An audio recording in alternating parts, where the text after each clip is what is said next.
औज़ुबिल्लाहिमिनश्शैतानिर्रजीम बिस्मिल्लाहिर्रहमानिर्रहीम। हम लोग बेटा चैप्टर नंबर 8 पढ़ रहे हैं, एलिफेटिक हाइड्रोकार्बन। आज हमारा अल्केन का लास्ट टॉपिक है physical properties of alkane. Physical properties से मुराद बेटा ऐसी प्रॉपर्टीज को डिस्कस करेंगे जो कि फिजिकल फोर्सेस यानी कि वंडरवाल फोर्सेस या फिर इंटरमोलेकुलर फोर्सेस पे डिपेंड करती हैं। दोबारा सुन लें sir, those properties which depend upon intermolecular forces are called physical properties. तो हम इनको वन बाय वन डिस्कस करते हैं। सबसे पहले बेटा हमारे पास है फिजिकल स्टेट्स को एक्सप्लेन कर लेते हैं। पहली प्रॉपर्टी हम डिस्कस करेंगे फिजिकल स्टेट। फिजिकल स्टेट बेटा हमारे पास है अल्केन जो है वो 3 फिजिकल स्टेट्स में एग्जिस्ट करता है। अगर हमारे पास कार्बन की तादाद 1 से लेके कार्बन 4 तक है, यानी कि हमारे पास मीथेन है, हमारे पास ईथेन है, हमारे पास प्रोपेन है या फिर हमारे पास ब्यूटेन है, तो बेटा ये सारे के सारे कंपाउंड जो अल्केन के 1 से लेके 4 तक कार्बन को मुश्तमिल हैं, ये गैसियस स्टेट में एग्जिस्ट करते हैं। किस स्टेट में बेटा? गैसियस में। और दूसरी बात, ये सारे के सारे कलरलेस हैं। क्या है बेटा? कलरलेस। और साथ साथ ऑर्डरलेस। सर इनकी कोई अपनी स्मेल नहीं है। आप इसे इस तरह याद रख सकते हैं कि घरों में बेटा जो नेचुरल गैस आती है जिसे हम बतौर फ्यूल इस्तेमाल करते हैं, उसकी अपनी कोई स्मेल नहीं होती, बल्कि उसके अंदर स्मेल ऐड की जाती है कि अगर कहीं से लीकेज हो रही है तो हमें उसका पता चल सके। दूसरी बात बेटा हमारे पास वो तमाम अल्केन जिनमें कार्बन की तादाद 5 से लेके 17 तक है, मतलब पेंटेन है, हेक्सेन है, हेप्टेन है, ऑक्टेन है, नोनेन है, decane, undecane, dodecane and so on up to 17 यानी कि हेप्टाडिकेन तक, ये सारे के सारे आपको लिक्विड स्टेट में मिलेंगे। किस में बेटा? लिक्विड। और साथ साथ ये भी क्या होंगे? कलरलेस। और साथ साथ ऑर्डरलेस। सर ये कलरलेस हैं, ऑर्डरलेस हैं और ये लिक्विड स्टेट्स में एग्जिस्ट करते हैं। इसके बाद बेटा हमारे पास कार्बन 18 से लेके बड़े जितने भी कार्बन इन्फिनिटी यानी कि 100 ऑन आगे जितने भी कंपाउंड हैं जिनमें कार्बन 18 या इससे ज्यादा कार्बन है, ये आपको वैक्सी सॉलिड स्टेट में मिलेंगे। वैक्सी सॉलिड से मुराद हमारे पास ऐसे सॉलिड है जिसे आप हाथ से तोड़ सकते हैं, जैसे मोम वगैरह की आप बात करते हो, यानी कि ये मेटल की तरह हार्ड नहीं है लेकिन हार्ड जरूर है। वैक्सी सॉलिड है यानी कि हार्ड हैं लेकिन इजीली ब्रेकेबल हैं। अब इनकी वजह क्या है? सर देखें, आपने फर्स्ट ईयर चैप्टर नंबर 4 में पढ़ा था factors affecting London dispersion forces. बेटा जिस वक्त हमारे पास कार्बन की तादाद बढ़ती है, अगर कंपाउंड्स के अंदर कार्बन की तादाद बढ़ती जाए तो बेटा हमारे पास नंबर ऑफ इंटरमोलेकुलर फोर्सेस बढ़ती जाएंगी। फॉर एग्जांपल मैं यहाँ पे हेक्सेन की बात कर लेता हूँ, हेप्टेन 7 कार्बन है तो हेप्टेन। अब इनकी बात करते हैं तो बेटा यहाँ पे देखिएगा जितने कार्बन ज्यादा होंगे, जितने नंबर ऑफ कार्बन एटम ज्यादा होंगे, नंबर ऑफ इंटरमोलेकुलर फोर्सेस उतनी ही ज्यादा होंगी। यहां पे बेटा कार्बन कम है तो नंबर ऑफ इंटरमोलेकुलर फोर्सेस कम है। जब बेटा नंबर ऑफ इंटरमोलेकुलर फोर्सेस बढ़ती जाएंगी, इंटरमोलेकुलर फोर्सेस स्ट्रेंथन होती जाएंगी, ताकतवर होती जाएंगी, लिहाजा गैस किस में तब्दील होती जाएगी? लिक्विड में। और लिक्विड किस में तब्दील होता जाएगा? सॉलिड में। तो हम यूं कह सकते हैं कि sir with the increase in number of carbon atom intermolecular forces becomes stronger, as a result gases becomes liquid and liquid becomes solid। तो इस तरह बेटा हमारे पास पहली फिजिकल स्टेट्स आ गई कि सर हमारे पास वो तमाम कंपाउंड जिनमें कार्बन की तादाद कार्बन 1 से लेके कार्बन 4 तक है, ये सारे के सारे बेटा हमारे पास गैसेज है। नंबर 2 ये हमारे पास कलरलेस हैं और साथ साथ ऑर्डरलेस। उसके बाद वो तमाम कंपाउंड्स जिनमें कार्बन की तादाद कार्बन 5 से लेके कार्बन 17 तक है, ये हमारे पास बेटा लिक्विड है और साथ साथ सर ये कलरलेस भी है और ऑर्डरलेस भी है।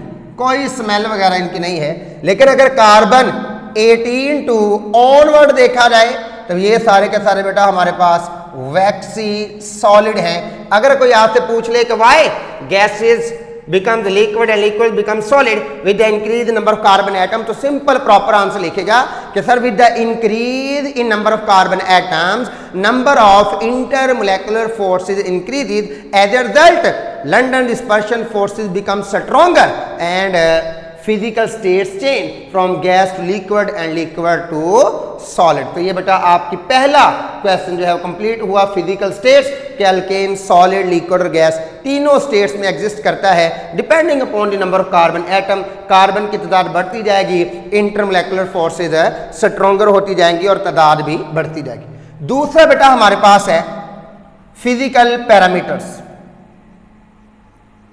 फिजिकल फैक्टर्स भी आप इन्हें कह सकते हैं या फिर फिजिकल पैरामीटर्स। इनका प्रॉपर आंसर इसमें हो चुका है, लेकिन हम फिर भी इनको बयान कर लेते हैं कि सर कौन कौन से फिजिकल पैरामीटर हैं। सबसे पहले तो आ जाएगा बेटा बॉइलिंग पॉइंट, दूसरा आपके पास आ जाएगा डेंसिटी, तीसरा बेटा आपके पास आ सकता है मेल्टिंग पॉइंट और चौथा आपके पास आ जाएगा सॉल्युबिलिटी। तो चले बयान करते हैं बॉइलिंग पॉइंट। तो बेटा आप देखेंगे कि boiling point increase with the increase in number of carbon atom. Sir why? तो आप आंसर देंगे because with the increase in number of carbon atom in a chain length number of intermolecular forces becomes stronger, as a result boiling point increases. क्यों? क्योंकि बेटा boiling point depend upon intermolecular forces. जब intermolecular force strong होगी तो boiling point ज्यादा होगा। तो हम यहाँ पे सिंपल सा लिख लेते हैं कि sir boiling point depends upon intermolecular forces and with the increase in number of carbon atoms intermolecular forces increases। तो sir as a result boiling point increase. अब बेटा एक अंदाजे के मुताबिक, एक तहकीक के मुताबिक for each CH2 group increase, जब आपके पास किसी भी चेन लेंथ के अंदर एक CH2 ग्रुप इंक्रीज होता है, मतलब CH3, CH2, CH2, CH3, एक ग्रुप आप बढ़ाते हो, ब्यूटेन से पेंटेन कर देते हो, तो बेटा बॉइलिंग पॉइंट जो है, बॉइलिंग पॉइंट 20 डिग्री से लेके 30 डिग्री तक चेंज हो जाता है। यानी कि सर बॉइलिंग पॉइंट बढ़ता तो है, लेकिन कितना बढ़ता है? 20 to 30 डिग्री। उसके बाद दूसरा हमारे पास फिजिकल पैरामीटर है बेटा मेल्टिंग पॉइंट कर लेते हैं। मेल्टिंग पॉइंट बिल्कुल इसी तरह sir with the increase in chain length या फिर sir with the increase in number of carbon atom intermolecular forces increases, as a result melting point is also increases. लेकिन बेटा यहां पे एक बात है, जिस तरह रेगुलरली बॉइलिंग पॉइंट इंक्रीज करता है, मेल्टिंग पॉइंट इतना ज्यादा रेगुलरली इंक्रीज नहीं करता। इंक्रीज करता है लेकिन इतना रेगुलरली इंक्रीज नहीं करता। तो हम यहां पे लिखेंगे कि sir melting point increases with the increase in chain length, but this increase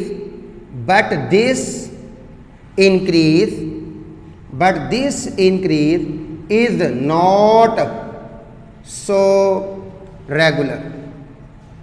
इतनी ज्यादा रेगुलर नहीं है जितनी के हमारे पास बॉइलिंग पॉइंट के अंदर रेगुलरिटी आती।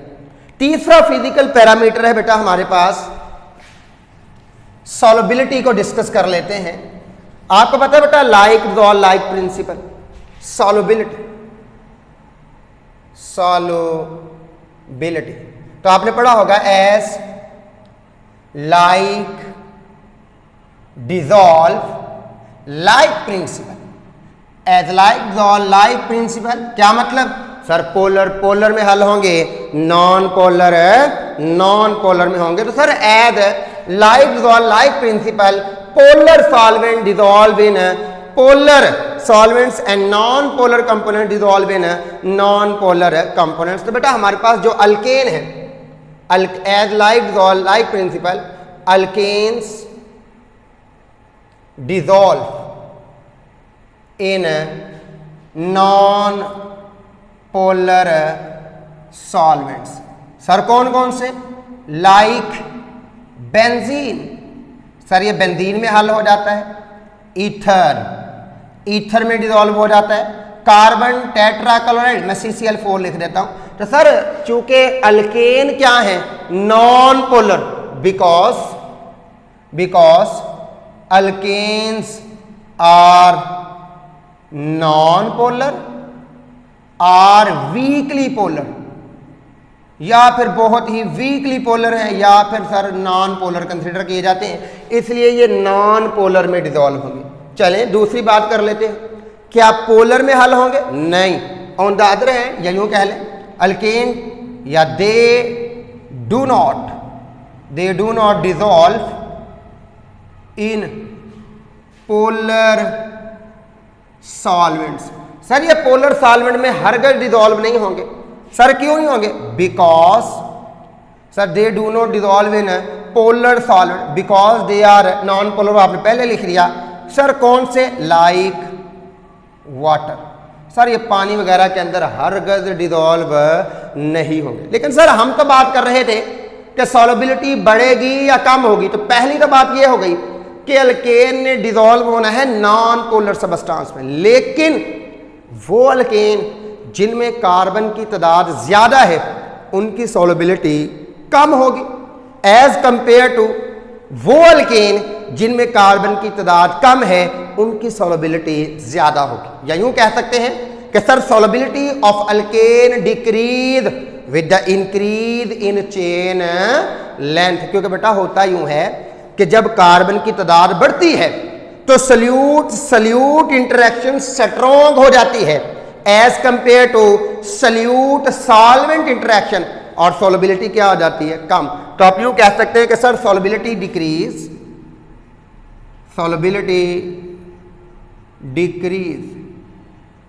With the increase in chain length. Sir chain length increase होने से सॉल्युबिलिटी कम हो जाती है। तो 3 फिजिकल पैरामीटर आपने एक्सप्लेन कर दिए। चौथा बेटा हमारे पास आ सकता है, बॉइलिंग पॉइंट भी हो गया, मेल्टिंग पॉइंट भी हो गया, सॉल्युबिलिटी भी हो गया, डेंसिटी की बात कर लेते हैं। डेंसिटी भी एक फिजिकल पैरामीटर। तो बेटा देखें जब कार्बन की तादाद बढ़ेगी तो इंटरमोलेकुलर फोर्सेज बढ़ती जाएंगी। जब इंटरमोलेकुलर फोर्सेज बढ़ेंगी तो वो स्ट्रेंथन्ड हो जाएंगी, लिहाजा ज्यादा गाढ़ा मटेरियल आपको मिलेगा, ज्यादा डेंस मटेरियल आपको मिलेगा। तो आप कह सकते हैं कि sir density of alkane increase with the increase in chain length. Sir why? As number of intermolecular forces increases and as a result intermolecular forces becomes stronger। तो आप सिंपल करके लिखें density of alkane increases with the increase in chain length। Sir chain length increase होने से डेंसिटी increase होती है। Why? Because with the increase in chain length comma number of intermolecular forces becomes stronger, या फिर number of intermolecular forces increase कर लें, increase as a result London dispersion forces becomes stronger. As a result London dispersion forces becomes stronger, लिहाजा London dispersion forces stronger हो जाएंगी। और alkane की density increase हो जाएगी। आपको ज्यादा गाढ़ा गैस की निस्बत लिक्विड की डेंसिटी ज्यादा होगी और लिक्विड की निस्बत सॉलिड की डेंसिटी ज्यादा होगी। अब बेटा हमें जो मोस्टली क्वेश्चन आता है, बहुत इंपॉर्टेंट है कि सर आप बॉइलिंग पॉइंट की बात कर रहे थे, स्ट्रेट चेन अल्केन हो और उसी का आइसोमर ब्रांच चेन में हो। मसलन मेरे पास ब्यूटेन है, मैं ब्यूटेन की बात करता हूं, ब्यूटेन एन ब्यूटेन है और एक आइसोब्यूटेन है, ये भी ब्यूटेन है, ये भी ब्यूटेन है, ये दोनों एक दूसरे के आइसोमर हैं। बताएं इनमें से किसका बॉइलिंग पॉइंट ज्यादा होगा, बताएं इसमें से किसका बॉइलिंग पॉइंट कम होगा। तो पहले मैं क्वेश्चन लिख देता हूं, वाई लिखें, शाबाश, why boiling point of straight chain, why boiling point of straight chain hydrocarbons is higher, why boiling point of straight chain hydrocarbons is higher than branched chain hydrocarbon। तो सिंपल मैंने ये तो आपको क्वेश्चन में बता दिया कि इनका बॉइलिंग पॉइंट ज्यादा है, इनका बॉइलिंग पॉइंट कम है। अब देखिए कैसे बेटा, इनका बॉइलिंग पॉइंट इसलिए ज्यादा है क्योंकि आपके पास जो स्ट्रेट चेन हाइड्रोकार्बन है, जब ये एक दूसरे के करीब आते हैं तो यहाँ पे इंटरमोलेकुलर फोर्सेस जो हैं वो मॉलिक्यूल के दरमियान डेवलप होंगी और मॉलिक्यूल करीब करीब होंगे, इनमें डिस्टेंस कम होगा एज कंपेयर टू दिस। ये इसी का आइसोमर है, इसे देख लें जरा कि सर ये आपके पास आइसोब्यूटेन है, यहां पे बेटा आपके पास इंटरमोलेकुलर फोर्सेस डॉटेड लाइन से मैं शो करवा रहा हूं। इस एन ब्यूटेन के अंदर ये क्या है बेटा, एन ब्यूटेन, एन ब्यूटेन के अंदर 1 2 3 4 इंटरमोलेकुलर फोर्सेस हैं। यहां पे 1 2 3, यहां पे इंटरमोलेकुलर फोर्सेस कितनी है, 3। तो सर पता चला कि स्ट्रेट चेन हाइड्रोकार्बन में नंबर 1 मॉलिक्यूल्स जो हैं क्लोज टू ईच अदर और डिस्टेंस क्या होता है उनके दरमियान, कम, and have small distance between them, और उनके दरमियान डिस्टेंस कम होता है। जितना डिस्टेंस कम होगा इंटरमोलेकुलर फोर्सेस उतनी ही ज्यादा प्रोमिनेंट हो जाएंगी। नंबर 2 सर दूसरा पॉइंट इसमें यह है कि स्ट्रेट चेन हाइड्रोकार्बन के अंदर नंबर ऑफ साइड्स इंक्रीज हो जाएंगी जहां पे दूसरा मॉलिक्यूल आके अटैच हो सकता है। इसमें 4 ऐसी जगह हैं जहां पे दूसरा ब्यूटेन आके अटैच होगा। तो सर दूसरा पॉइंट क्या है, number of intermolecular forces increases.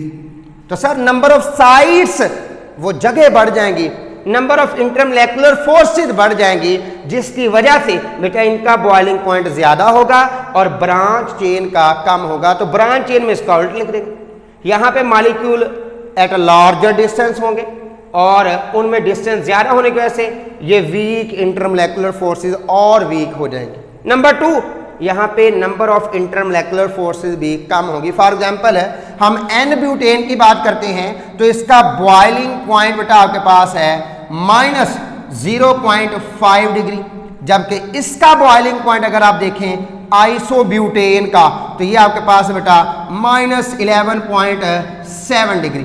तो ये कम है, इसका बॉइलिंग पॉइंट कम है, इसका बॉइलिंग पॉइंट ज्यादा है। तो पता चला कि सर 2 वजूहात हैं, जब आपके पास ब्रांच चेन कंपाउंड होते हैं वो एक दूसरे से दूर दूर होते हैं, और नंबर 2 उनमें इंटरमोलेकुलर फोर्सेस की तादाद भी कम हो जाती है। और जो आपके पास नॉर्मल कंपाउंड होंगे, स्ट्रेट चेन कंपाउंड होंगे, उनमें मॉलिक्यूल करीब करीब होते हैं और इंटरमोलेकुलर फोर्सेस की तादाद भी ज्यादा होती है। तो ये बेटा आपके पास है सारी की सारी फिजिकल फोर्सेस एक्सप्लेन होगी। नेक्स्ट हमारा एक और क्वेश्चन जो हमें मोस्टली पेपर में आ जाता है कि sir why alkanes are called paraffins, तो उसे भी देख लें, अल्केन्स को पैराफीन्स क्यों कहा जाता है।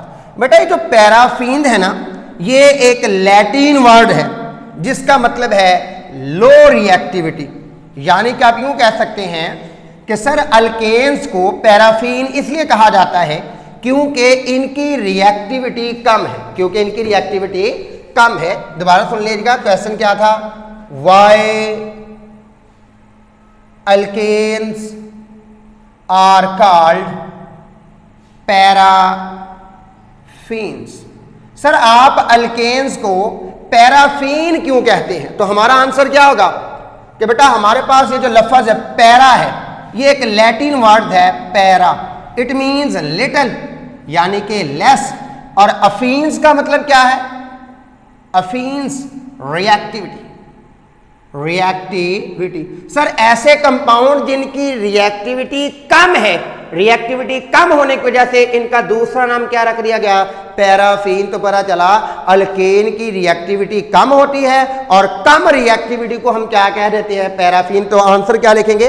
Alkanes are called paraffins because, answer क्या लिखेंगे बेटा जी? Alkanes are called paraffins because they have less reactivity, क्योंकि सर इनकी रिएक्टिविटी कम होती है। द वर्ड पैराफीन, या यूं कह लो कि सर पैरा मीन्स लिटल, इसे आप हाईलाइट कर दीजिएगा बेटा जी। Para means little and affinity means या अफीन्द मीन्स रिएक्टिविटी, इसे भी आप हाईलाइट करेंगे। तो सर पैराफीन का मतलब ही क्या है? लो रिएक्टिविटी। तो सर अगर अल्केन की रिएक्टिविटी कम है तो ये फिर रिएक्ट क्यों कर जाते हैं बेटा? तो जान लीजिएगा, एमसीक्यूज भी है कि अल्केन अंडर नॉर्मल कंडीशन कभी भी रिएक्ट नहीं करते। लिख ले यहां पे, alkane do not give, alkanes do not give reaction. Sir ये तो रिएक्ट ही नहीं करते, कब? Under normal conditions, under normal condition. आम हालात में ये रिएक्ट करते ही नहीं। तो फिर ये रिएक्ट कब करते हैं बेटा? जब आप इनकी एनर्जी को हाई कर देते हैं। एनर्जी को हाई करने के लिए हम टेम्परेचर इंक्रीज कर देंगे, एनर्जी को इंक्रीज करने के लिए हम एब्जॉर्प्शन ऑफ लाइट करवा देंगे, सनलाइट इसके ऊपर फॉल करेंगे। यानी कि कहने का मतलब ये है कि बेटा जब आप सिस्टम का टेम्परेचर बढ़ा दोगे, खा गर्म करके खा हीट को एब्जॉर्ब करवा के, तब ये रिएक्शन देंगे, अदरवाइज ये रिएक्शन नहीं देंगे। तो क्या लिखेंगे? Alkanes give reaction, alkanes give reaction at high temperature or by absorption of energy or sunlight, UV radiation, gamma radiation etcetera. Sir जब उनको एब्जॉर्ब करेगा तब ये रिएक्शन देगा। और ये कितने तरह के रिएक्शन देगा बेटा? ये सिर्फ 3 तरह के रिएक्शन देगा। Number 1, alkane gives number 1 substitutional reaction. Sir ये क्या होते हैं? जैसे आप क्लास में बैठे हो फ्रंट बेंच पे, तो आपको उठा के कोई और स्टूडेंट्स वहां पे बिठा दिया जाए, तो आप उसे क्या कहोगे? रिप्लेस। तो सर ये रिप्लेसमेंट की जाती है। आप एक एटम को निकाल के दूसरे एटम को वहां पे डिपॉजिट करवा देते हैं, अटैच करवा देते हैं। नंबर 2, हमारे पास बेटा कैटालिटिक रिएक्शन। आपको पता है कि कोई भी चीज उस वक्त तक रिएक्ट नहीं करती, उस वक्त तक प्रोडक्ट में तब्दील नहीं होती जब तक वो हिल पे नहीं पहुंच जाती, यानी कि एक्टिवेशन एनर्जी को अचीव नहीं कर लेती। एक्टिवेशन एनर्जी ज्यादा होने की वजह से ये प्रोडक्ट में तब्दील नहीं होती। तो उस एक्टिवेशन एनर्जी को कम तो हम कर नहीं सकते। फिर कैटलिस्ट ऐसा सोर्स होता है, ऐसा पाथ प्रोवाइड करता है जिसमें एक्टिवेशन एनर्जी ही कम हो। जैसे आपने छत पे जाना हो, एक आप है कि जंप करके जाएं उसमें ज़्यादा एनर्जी रिक्वायर्ड है, एक आपको लिफ्ट लगवा दी जाए एलिवेटर उसमें आपकी एनर्जी कम रिक्वायर्ड है। तो कैटलिस्ट ऐसा सोर्स होता है, ऐसा सबस्टांस होता है जो सिस्टम को वो पाथ प्रोवाइड करता है जिसमें लो एक्टिवेशन एनर्जी रिक्वायर्ड होती। तीसरा बेटा हमारे पास है थर्मल रिएक्शन। तो ये तो नाम से ही जाहिर है, थर्मल रिएक्शन यानी कि ऐसे रिएक्शन जिसमें आप सिस्टम को एनर्जी प्रोवाइड करोगे। जान लीजिएगा बेटा कि इन तीनों में से कोई भी रिएक्शन टेक प्लेस हो वो फ्री रेडिकल मैकेनिज्म को फॉलो करेगा। तो sir all these reaction follow, all these reactions follow free radical mechanism, free radical mechanism. अब बात नेक्स्ट आपके क्वेश्चन की ये है, उसे इंशाल्लाह हम नेक्स्ट लेक्चर में डिस्कस कर लेंगे कि सर आपने ये तो कह दिया कि alkanes are less reactive, why alkanes are less reactive. तो इसका आंसर बेटा हम लोग इंशाल्लाह नेक्स्ट जो लेक्चर होगा उसमें एक्सप्लेन करेंगे। तब तक के लिए अल्लाह हाफिज़।